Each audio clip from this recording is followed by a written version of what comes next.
진리로 들여다보는 네. 세상 이야기. 뉴스는 쉽니다.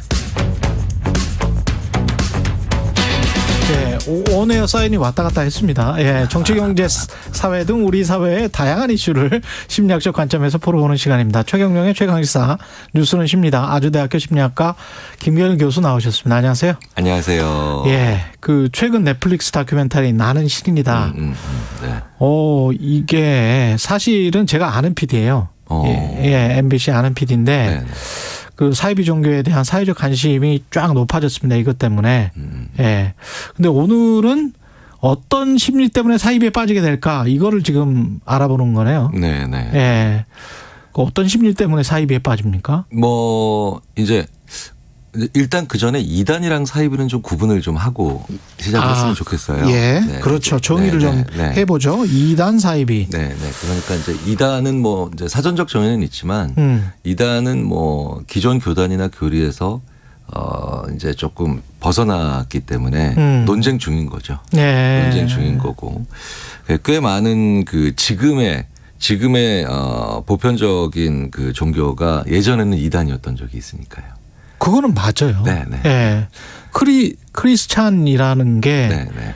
그 예수쟁이라는 얘기거든요. 네, 네. 정확히 번역을 하자면. 그래서 예. 그 당시에는 유대교에서는 이단이었죠. 네, 그렇죠. 예. 그러니까 이제 이단이랑 사이비 우리가 이제 그냥 별 뜻 없이 쓰는 말들이지만 예. 이단이다, 사이비다 이게 같이 쓰는 말은 좀 곤란할 것 같고요. 그렇죠. 그러니까 이제 오늘은 그냥 사이비. 예, 오늘은 사이비. 예. 네, 이 이단은 일단 보편성을 획득하지 못한 거니까 네, 네, 네. 그때 당시에는 네, 그렇지만 나중에는 다를 수가 있는 거죠. 네, 네. 사이비는 뭡니까? 이거는 이제 교주와 그다음에 교주를 둘러싼 소수의 사람들의 사적 이익을 위해서 철저히 착취당하는 종교를 가장한 그냥 사기단체죠. 그러니까 네. 사이비는 이거는 교주가 꼭 있어야 되는 거군요. 그렇죠.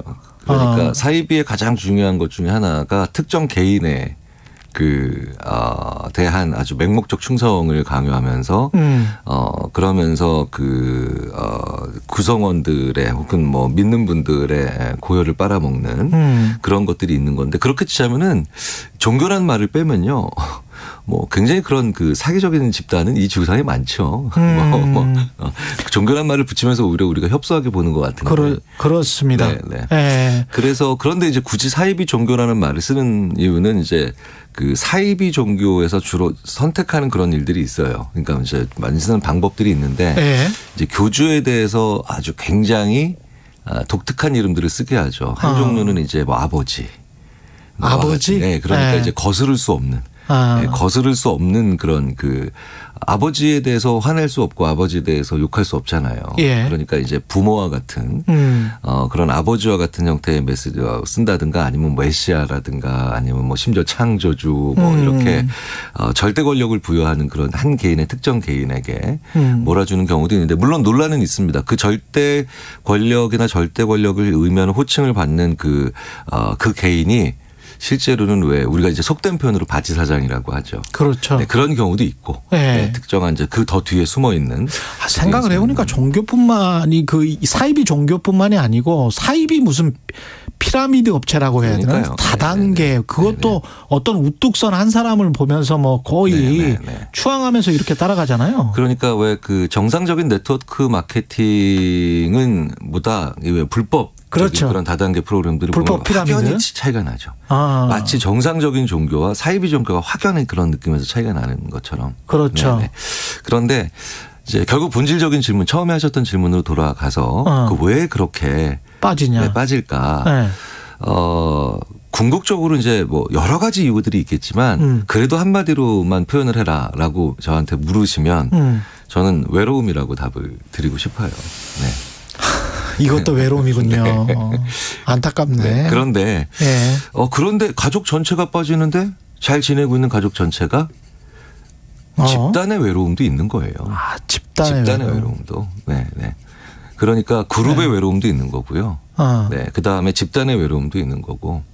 그래서 사회 전체가 외로움을 많이 만들어내는 사회일수록 그리고 외로움을 발전해 나가는 것 같지만 구성원 중에서 외로움을 아주 강하게 느끼는 사람들이 많을수록 이런 사이비 종교가 그 외로움을 비집고 들어가는 거죠. 근데 심리학에서 자주 쓰는 얘기가 외로움에 견디다 못해 나쁜 관계로 도피한다. 이런 그러네요. 얘기를 많이 하니까요. 그러면서 집단 생활 같은 걸 하게 되는 거군요. 이 그렇죠. 사람들이. 그렇죠. 그러니까 집단 생활이 그러니까 외로운 사람과 외로운 집단은 강한 구속력을 오히려 나에 대해서 강하게 구속하는 것을 그러니까 나의 자유를 빼앗는 것을 오히려 더 기꺼이 받아들일 수 있는 거죠. 그걸 희한하게 사랑이라고 착각을 하게 그렇죠. 되는 거네. 네, 그렇죠.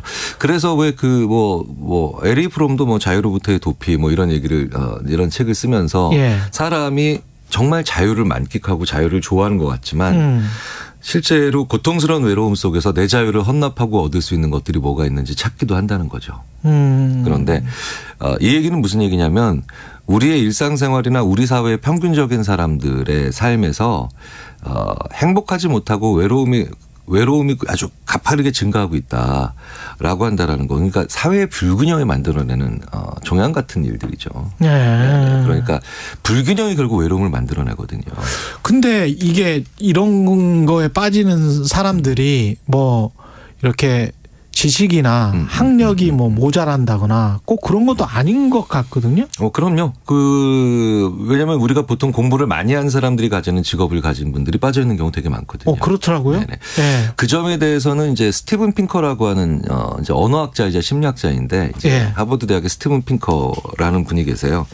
아주 굉장한 석학인데 이제 단점은 책이 너무 두껍다는 뜻 단점이 있는데 예. 이분이 쓴 책 중에 이제 우리 본성의 선한 천사라는 책이 있습니다. 우리 본성에 선한 천사가 있군요. 이분이 이제 이런 얘기를 하죠. 타살은 100년 전, 1000년 전에 비해서 타살은 이렇게 줄어들고 있는데 예. 왜 무한 폭력을 휘두르는 자들은 자꾸 늘어나려고 하고 있는가. 그러니까 우리 한 사람 한 사람은 좀 더 민주주의를 실천하면서 좀 더 안전한 사회를 만들어가고 있는데 그렇죠. 왜 무한 폭력이나 무한 억압을 자꾸 강요하는 자들은 어쩌다 불쑥불쑥 자꾸 일어나고 추앙을 받는가. 추앙을 받아. 네, 네, 그게 네, 문제야. 네, 네. 그 사람을 또 그 독재 권력을 그냥 뽑아버려. 네, 형식적으로 네, 그렇잖아요. 네, 예, 남미나 이런 국가들. 그게 지적 네. 수준과 그러니까 죄송합니다. 지적 네. 수준이 아니라 네. 교육 수준과 상관없이 예. 좀 다르죠. 네. 교육 그렇죠. 수준과 예. 상관없이 예. 이상향에 대한 동경을 강하게 가지고 있는 사람들이 그런 자들에게 빠지기 쉽다 이렇게 얘기합니다. 아 맞다. 네네. 이데아라고 거기선 표현을 하는데. 저도 대학교 때 취약했을 것 같아요. 그래요. 예. 네.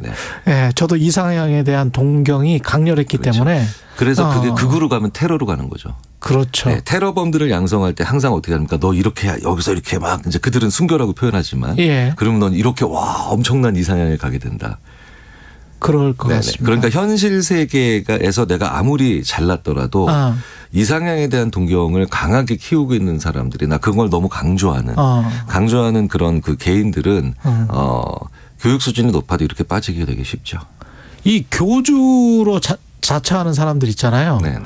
이 사람들도 탁월한 겁니까? 원래 무슨 이렇게 거짓말 잘하고 위선적이고 이렇게 남 이용해 먹고 그런데 그 어떤 뭔가의 카리스마가 있을 거 아니에요. 네네. 그러니까 그런 사람들을 굉장히 많이 이렇게. 그 이상향이라고 하는 게 사실은 그런데 네. 모든 사람들이 평화롭게 사는 그런 아름다운 그런 정말 그런 이데아가 아니라 네. 그 굉장히 많은 이상향이 살아가다 보면 어떻게 되냐면 내 본능을 마음대로 표출할 수 있는 곳 그런 식으로 가게 되는 경우가 많아요. 네네네. 그래서 교육 수준이 높은 사람들도 평상시 자기를 억압을 많이 하게 되고 자기의 체면이나 이런 것들을 많이 이제 따지게 되고 심지어는 가족에 대한 책임 같은 걸 많이 하다가 보면 그 이상향이라는 게 결국 뭐냐는 거예요. 그렇지. 내 본능이 정당화되는.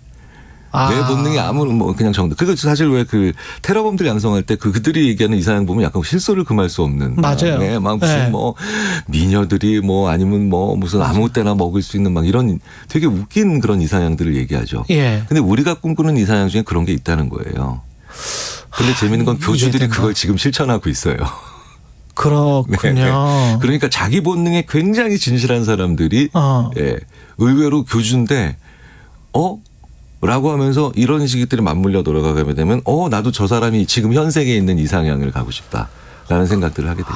그러니까 이해가 되네. 그 유럽 유럽의 대학생들 중에서 이상향을 꿈꾸는 친구들이 극단적 이슬람 세력 중동으로 넘어가 가지고 굉장히 촌스러운 이상향이에요. 예. 거기에서 오히려 포로가 돼서 아주 그냥 사람이 인질이 돼 가지고 그렇게 아주 나쁜 일에 휘말려 버리고 고국으로 돌아가지도 못하고 그런 경우가 있더라고요. 그래서 중요한 건요. 중요한 건 아주 억압적인 사회에서도 이 사이비 종교가 나오기 쉽지만요.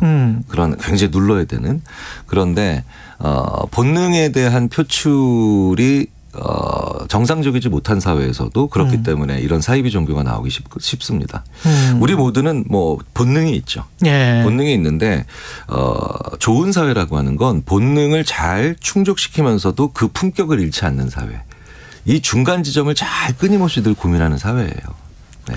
뉴스로 십니다를 듣다 보면 이 평정과 밸런스가 가장 중요하다. 네? 그런 생각을 그래서 마음의 평정을 찾는 그거는 진짜 종교의 선 기능이잖아요. 그렇죠. 네. 굉장히 좋은 기능인데 거기에서 이제 넘어서 버리는 거군요, 이게. 그래서 그런 게 제일 힘들어지는 사회, 그런 걸 잘 맞출 수 있는 게 힘들어지는 사회가 바로 뭐냐? 첫 번째가 바로 뭐냐? 성공이라든가 아니면 성취라든가 한 가지 잣대로 만들어지는 사회. 네. 뭐 돈, 뭐 이런 그렇죠. 거. 네. 두 번째가 바로 뭐냐? 이분법적 사회. 이분법적 사회. 그러니까 이분법적 사회는 균형이라는 게 불가능하잖아요. 맞아요. 네, 승자와 패자만 존재하거나 그렇죠. 아니면 선과 악만 존재하니까. 세상이 또 이분법도 아니야. 네. 얼마나 무지개색인데. 그렇죠. 네. 그러니까 결국 답은 이거예요. 네.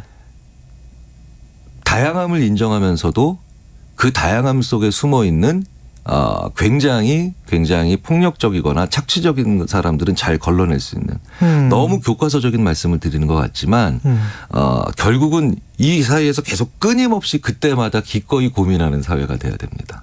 그때마다 고민하는 사회. 기꺼이 고민해야 되죠. 이 가해자들은 자기가 어떤 짓을 하는지를 알고 지금 하는 겁니까? 아니면 그 제일 위에 있는 교주나 뭐 이런 나쁜 인간들 있잖아요. 네네. 이 뭐 어떤 인간들입니까? 대부분 초창기 과정에서는 자기가 하는 일에 대한 인식이 좀 있는 것 같은데요.